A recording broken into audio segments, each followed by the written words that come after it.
the rail tour.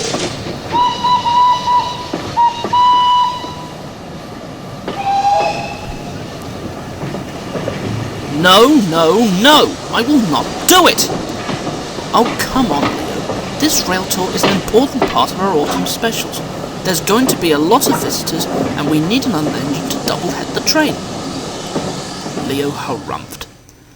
I'm sorry to disoblige, sir, but I will not work with that Atlantic. Let Chelsea do it. She likes working with Ross. She is in the workshops being repaired, the new controller interrupted. He was getting impatient. He'd been arguing with Leo all morning, trying to convince him to head the rail tour with Ross. Leo was indignant. Then let Tom go. He's going to be double-heading with Jordan. Kirsty? Taking the brownies out for the day. Edwin... Leo, the new controller said firmly. Leo quickly went silent. Just because you helped Chelsea out of trouble doesn't mean you're not still treading on thin ice. These enthusiasts want to see two engines from the same company heading a train together, and you and Ross are the only engines who fit the bill.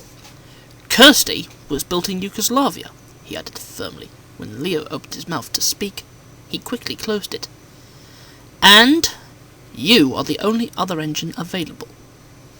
But sir, Leo protested. You will do as you are told, Leo, the new controller said firmly.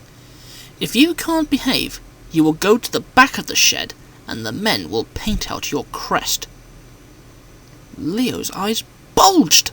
Sir, you wouldn't. I would then, the new controller said, trying not to laugh at the look of terror on Leo's face. You will head the rail tour with Ross, or else.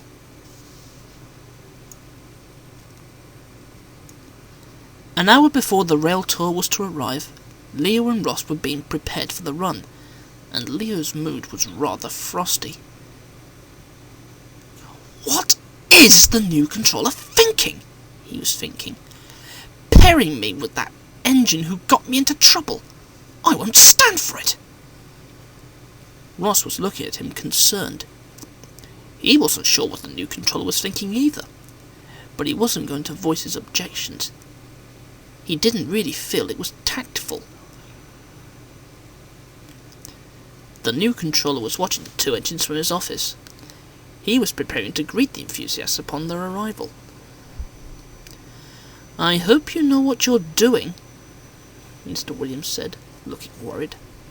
You know how Leo feels about Ross at the moment. I'm aware of that, Tom, the new controller answered, without looking away from the window. But hopefully, this rail tour will change that. At last the two engines were in full steam and ready when Bear arrived from the main line with the rail tour. As the two engines backed down onto the coaches, some of the enthusiasts took pictures of them. Leo tried hard not to show how cross he was. Right, ladies and gentlemen, the new controller announced. We shall be running from our current location at Oakham Road to Knapford on the main line, with a brief stop at Crovansgate, where from there we shall proceed to Vickerstown, where another engine shall be waiting to take you back to the mainland. The enthusiasts clambered back into the train. Right then, Leo huffed. Let's get this started, and don't try to make me do all the work. I don't intend to, Ross muttered under his breath. The guard's whistle blew, and the two engines set off. They were soon making good progress, and they were soon thundering through Acorn Junction, then the next station, and then into Crovansgate. As the two engines took on water, the enthusiasts swarmed around them, armed with their cameras. I don't hold with this sort of thing, Leo muttered. Well, to be honest, remarked his driver, it's not often many people from the mainland get to see your class of engine up close, do they? With a few minutes on their hands, the enthusiasts had just enough time to take pictures of Gordon thundering through with the express before returning to the train. Once the two engines were on the move, Leo's mood was beginning to improve, for he had never seen much of the main line before. I have to admit, the main line really does give you a chance for a good run. Ross, however, was strangely quiet, even though Leo was beginning to brighten up. He wasn't sure if he was still going to forgive him after getting him into trouble. All because of my jealousy, he thought. I feel like a right fool. Presently, they arrived at the big station. The two engines were uncoupled and went into the sidings to take on coal and water. Doc and Oliver were there, and they were soon in conversation with Leo. But Ross stood alone. He was still feeling thoughtful. Richard came up alongside and asked him what the matter was. I'm just worried Leo would never speak to me again if I actually confessed to him I caused his accident, he answered sadly. Oh, don't worry, Richard replied kindly. If you at least try to apologise, I'm sure he'll understand. But Ross wasn't so sure.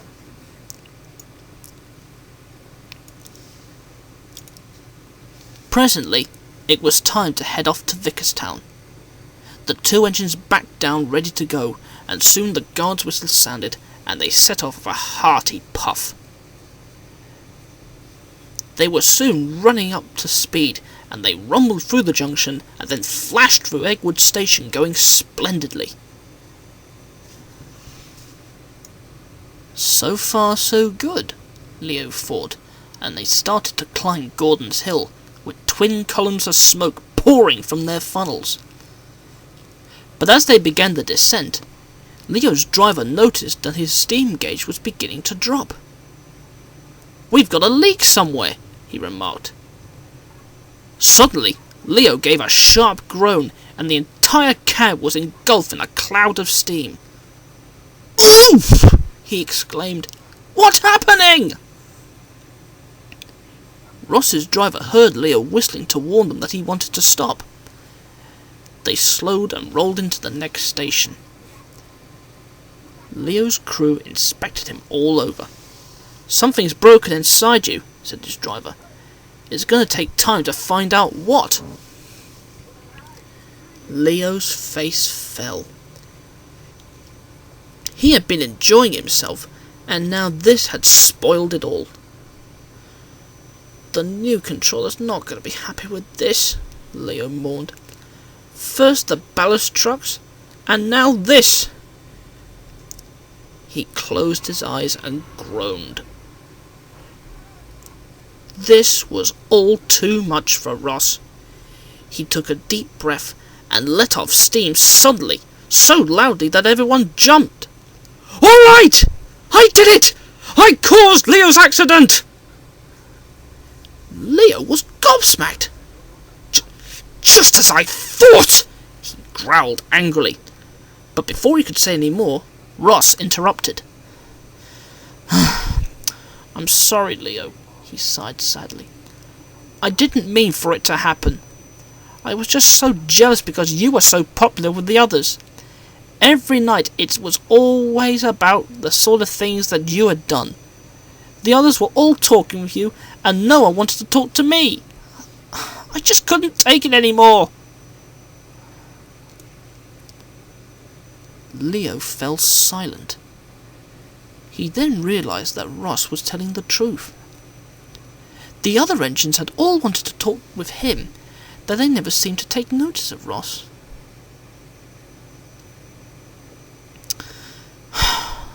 "There wasn't any need for you to do that," he said at last. "But you're right. I should have given you some thought, and talked with you as much as the others. I'm sorry for that. And don't worry about the accident. I forgive you." Ross just didn't know what to say. "Well," said a well-known voice, "it seems my plan has worked." The new controller had come up. "Ross, if you were feeling left out, You should have just spoken to me. Yes, sir. I'm sorry, sir, Ross answered sadly. Never mind that now, the new controller answered. Since Leo has broken down, you'll have to take the train alone.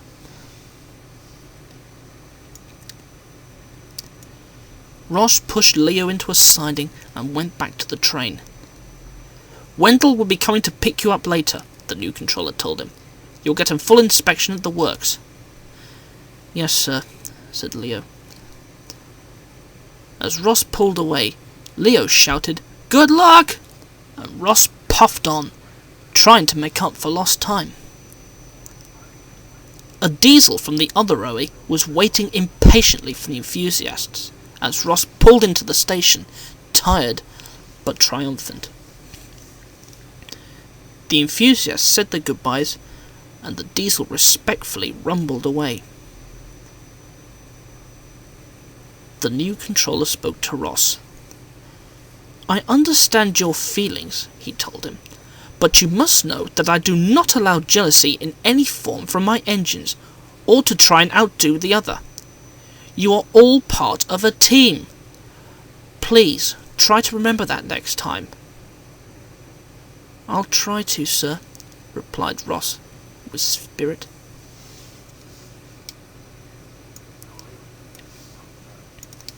That evening, Ross was alone in the shed when Wendell shunted Leo back in. You okay, mate? He asked. Yeah, Leo smiled, sounding a lot more relaxed. I burst one of my pipes, that's all. They stood in silence for a while. Neither of them was sure what to say. I'm sorry I was jealous, Ross apologised. Oh, that's all right. That sort of feeling gets to you sometimes. And I'm sorry I was so cross. I shouldn't have bitten your funnel off like that. Ross smiled. You're welcome to take my train sometimes if you want. Leo grinned. Thanks all the same, he smiled. But to be honest, I'm much more happier with shunting. Passengers are alright in their way, but all they do is behave themselves. The two engines laughed and talked on well into the night. Ross and Leo are now firm friends. Ross sometimes helps Leo in the yards and on the goods trains when he is busy or there are too many trucks for him to manage by himself. And Leo is always more than happy to bank or double head with Ross whenever the passenger trains are too heavy. The incident has long been forgotten, but sibling rivalry still remains when they joke together in the shed at night. Oh, did I forget to tell you? Ross and Leo are sort of half cousins. Leo's designer, Lawson Billington, helped design Ross's class, the H2 Atlantics. That shows you, doesn't it?